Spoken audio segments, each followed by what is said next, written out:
গড়তে জুলাই পদযাত্রায় নেমেছে জাতীয় নাগরিক পার্টি। বৈষম্য বিরোধী ছাত্র আন্দোলন থেকে এক দফার মাধ্যমে গণ অভ্যুত্থানের রূপ নিয়েছিল সেই আমাদের কোটা সংস্কার আন্দোলন। কোটা সংস্কার আন্দোলন থেকে গণ অভ্যুত্থান, যার মাধ্যমে স্বৈরাচারী শেখ হাসিনা দেশ থেকে দিল্লিতে পালিয়েছিল।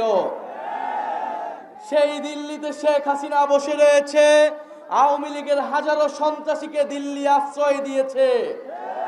কিন্তু এই সীমান্তে, এই শেরপুরের সীমান্তে থেকে প্রতিনিয়ত পুশিন করে বাংলাদেশে জনগণকে ঢুকানোর চেষ্টা করা হচ্ছে।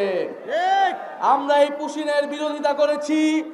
আমরা ভারত সরকারকে স্পষ্টভাবে বলেছি যে সীমান্তে কোনো হত্যাকাণ্ড আমরা মেনে নেব না, সীমান্তে কোনো পুশিন আমরা মেনে নেব না।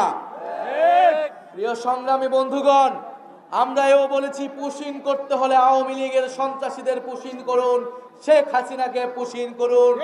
আমরা বিচারের মাধ্যমে শেখ হাসিনা সহ আওয়ামী লীগকে কাঠগড়ায় দাঁড়া করাবো। প্রিয় সংগ্রামী শেরপুরবাসী, বিচার সংস্কার এবং নতুন সংবিধানের দাবিতে দেশব্যাপী জুলাই পদযাত্রা হচ্ছে। জুলাই গণ অভ্যুত্থানের 1 বছরের মধ্যেও আমরা এখনো দৃশ্যমান বিচার দেখিনি। আওয়ামী লীগের দোসররা বিভিন্ন জায়গায় রয়ে গিয়েছে, প্রশাসনে ঘাপটি মেরে বসিয়ে রয়েছে। আমরা গোপালগঞ্জে দেখেছি কিভাবে আওয়ামী সন্ত্রাসীরা ছবল মেরে উঠতে চেয়েছিল, কিন্তু আমরা স্পষ্টভাবেই বলেছি গোপালগঞ্জ কেন বাংলাদেশের কোন জায়গায় মুজিববাদীদের আমরা আর দাঁড় হতে দেব না।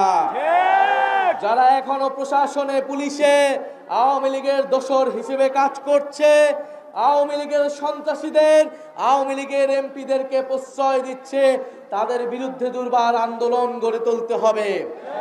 প্রিয় সংগ্রামী শেরপুরবাসী, আমরা জানি এই শেরপুর জীববৈচিত্র্যময় এলাকা। এই শেরপুর প্রতি বছর বন্যায়, পাহাড়ি ঢলে বন্যার কারণে শেরপুরের মানুষ দুঃখ দুর্দশাগ্রস্ত হয়। এই শেরপুরে প্রাকৃতিকভাবে বন রয়েছে, সেই বন উজাড় করার কারণে, খাদ্য সংকটের কারণে হাতি লোকালয়ে চলে আসে। প্রতি বছর হাতির পদদলিত হয়ে বিভিন্ন মানুষ মারা যাচ্ছে। আমাদের শেরপুরে হাসপাতাল থাকলেও চিকিৎসা সেবা নাই, ডক্টর নাই। আমাদের এখানে শিক্ষা ব্যবস্থা পর্যাপ্ত নয়, তরুণদের জন্য কর্মসংস্থান নাই। শেখ হাসিনা বাংলাদেশকে বিগত আমলে, আপনারা হয়তো শেখ হাসিনার 30 বছর এই শেরপুর শাসন করেছে আওয়ামী লীগ, কিন্তু শেরপুর প্রকৃত উন্নয়ন পায় নাই। উন্নয়ন পেয়েছে শুধুমাত্র সেই আওয়ামী দোসরেরা, সেই আওয়ামী সন্ত্রাসীরা, যারা দেশের টাকা লুট করে এখনো বিদেশে পলাতক অবস্থায় আছে। প্রিয় শেরপুরবাসী, আপনারা নিজেরাই চিন্তা করুন, আপনারা নিজেরা ভাবুন যে যেই জুলাই গণ অভ্যুত্থানে আপনাদের শেরপুরের সন্তানেরা শহীদ হয়েছেন, সারা দেশের মানুষ রাজপথে নেমে এসেছিল সে আওয়ামী লীগের বিরুদ্ধে।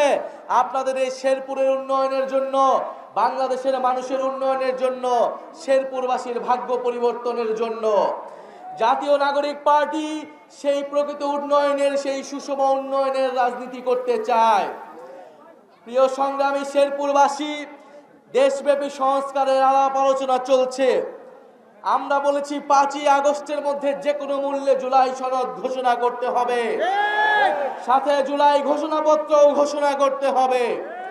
ঐক্যমত্য কমিশন বলেছে 2-3 দিনের মধ্যেই জুলাই সনদের কার্যক্রম নিশ্চিত করা হবে। আমরাও চাই যদি 5ই আগস্টের মধ্যে যদি এটি ঘোষণা করা না হয়, 3রা আগস্ট আমরা ঢাকায় আসছি। ঢাকায় আমরা কিন্তু জুলাই সনদ ঘোষণাপত্র আদায় না করে ঢাকার শহীদ মিনার আমরা ছাড়ব না।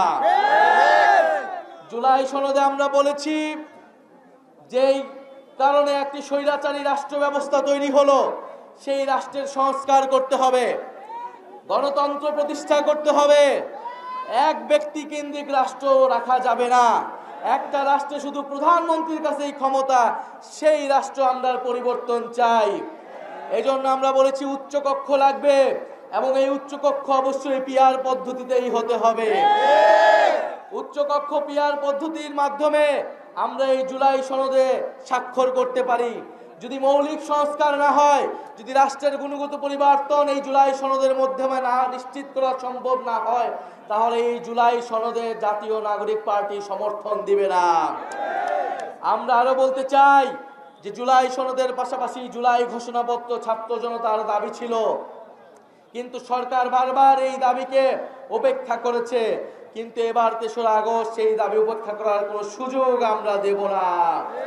জুলাই ঘোষণাপত্র অবশ্যই জারি করতে হবে এবং নতুন সংবিধানে তা যুক্ত করতে হবে। প্রিয় সংগ্রামী শেরপুরবাসী, আপনারা জানেন জাতীয় নাগরিক পার্টি বিচার সংস্কার এবং নতুন সংবিধানের দাবিতে ৩রা আগস্ট জড়ো হচ্ছে। আপনাদেরকে আমন্ত্রণ জানাচ্ছি। ইনকিলাব, ইনকিলাব।